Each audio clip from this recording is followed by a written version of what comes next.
বাংলার যুবসাথী প্রকল্প, এই প্রকল্পে আবেদন করার জন্য আপনার কি কি ডকুমেন্টস লাগবে এবং আপনি যখন ক্যাম্পে যাবেন কি কি ডকুমেন্টস সাথে নিয়ে যাবেন যেন আপনাদেরকে আর ঘুরে বাড়ি ফিরে না আসতে হয়, সেই ডকুমেন্টসগুলো যেগুলো লাগবে যুবসাথী প্রকল্পের জন্য সেগুলো কি কি লাগবে সেগুলো আলোচনা করব। পশ্চিমবঙ্গ সরকারের পক্ষ থেকে যে যুবসাথী প্রকল্পের আয়োজন করা হয়েছে, এই প্রকল্পের মাধ্যমে যারা মাধ্যমিক পাশ করেছেন তাদেরকে প্রত্যেককে ১,৫০০ করে টাকা দেওয়া হবে প্রতি মাসে। তো সেই ১,৫০০ টাকা পাওয়ার জন্য আপনার যে ডকুমেন্টসগুলো লাগবে সেগুলো কি কি লাগবে চলুন আলোচনা করি। সর্বপ্রথম যে ডকুমেন্টসটি লাগবে, আপনার মাধ্যমিকের অ্যাডমিট কার্ড লাগবে। দ্বিতীয়ত, আপনি যে মাধ্যমিক পাশ করেছেন সেই মাধ্যমিকের সার্টিফিকেট এবং রেজাল্ট যে কোনো একটা হলেই আপনার হবে।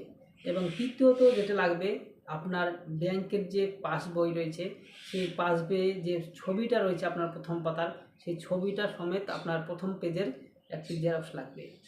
এবং চতুর্থ হচ্ছে আপনার যে আধার কার্ডটি রয়েছে সেই আধার কার্ডের একটি জেরক্স লাগবে।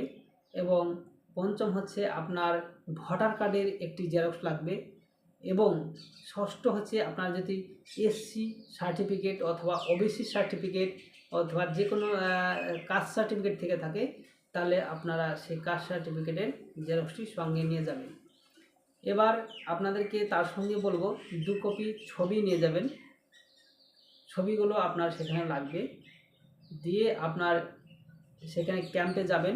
ক্যাম্পে গিয়ে আপনার আধার কার্ডটি দেবেন।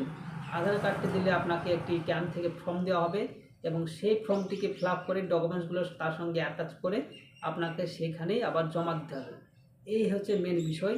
তো আপনাদেরকে একটা যেটা মেন বিষয় জানা রাখা দরকার, সেটি হচ্ছে আপনার যে অ্যাকাউন্টটি দিবেন সেই অ্যাকাউন্টটির সাথে যেন আধার শেডিং করা থাকে, অর্থাৎ আধার কার্ড মোবাইল নাম্বার লিঙ্ক করা থাকে, না হলে কিন্তু টাকা পেতে সমস্যা হতে পারে। এই হচ্ছে আমাদের আজকের এই ভিডিওর মূল বিষয়বস্তু। তো ভিডিওটি ভালো লাগলে লাইক করবেন, চ্যানেলটিকে সাবস্ক্রাইব করবেন। ধন্যবাদ।